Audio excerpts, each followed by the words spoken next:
So I have these six things as far as a game plan for Griffin and for anyone else who is approaching the end of their education in art, be it online or in a traditional school. And these are you guys can these aren't the be all end all. If you want to add to or take away, you feel free. But one, I would say, try to find work that you don't hate.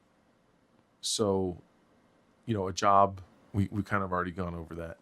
Try to find something that you can do to pay the bills that you just don't hate. That's the thing. Because if you can satisfy that part of your life where you're making money, then and you're not hating it every day, and it's not driving you crazy, then you can come home and work. Two, work on your portfolio and never stop.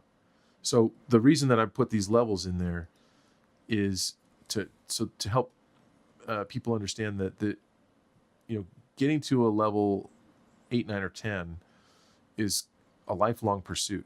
It's something that never stops. So you can don't ever get in the mindset of thinking, well, once I get my portfolio, then I'll go out and I'll make money or make work. Your portfolio should always be changing.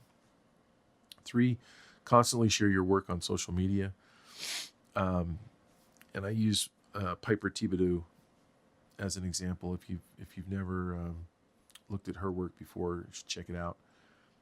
Just sharing her work on social media is what got her career. 4 is constantly network. So you've got to be networking and really getting out there and meeting other people, because a lot of the opportunities are going to come from a friend of a friend of a friend or something like that. So you've got to be connected.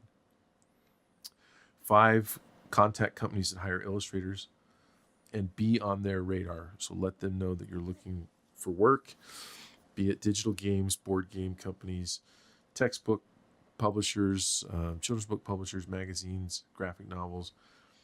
Be contacting them and letting them know that you want to work for them. Because if your work is great, but they don't know about you, you're never going to get any work. And then always be working on a personal project. And I think if you're doing these 6 things, then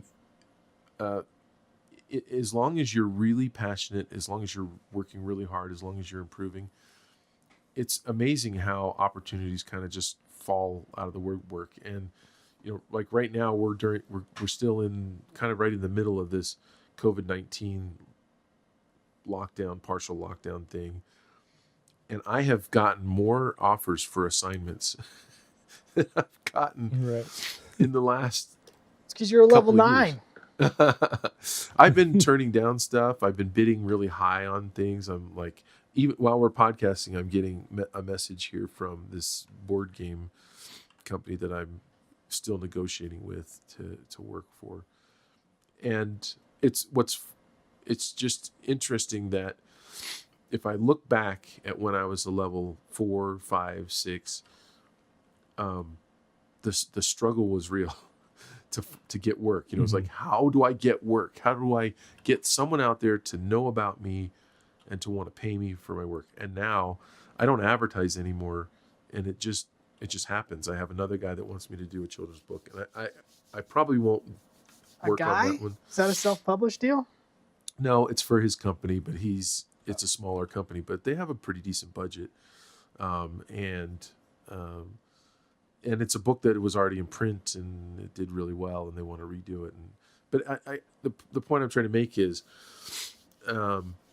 the higher you get on those levels, and it really comes down to your portfolio. It really comes down to working on your craft, being the best artist you can be, creating the best artwork you can create. After a while, the word of mouth just, every project leads to another project. And like Lee, you're constantly getting pestered to do tons of children's books and some of them you don't even want to do, and you turn down a lot of work. And Jake turns down work every now and then, right? Do you ever turn down work, Jake? Yeah, I do. I'm teasing. Every once in a while. I know you turn down a lot. And that's a great place to be, but it wasn't always like that. And maybe my last little piece of advice would be to be patient and to be gentle with yourself and understand that, becoming a professional artist is a lifelong career. And, you've spent 3, 4, 5 years in art school, and you're just beginning your journey.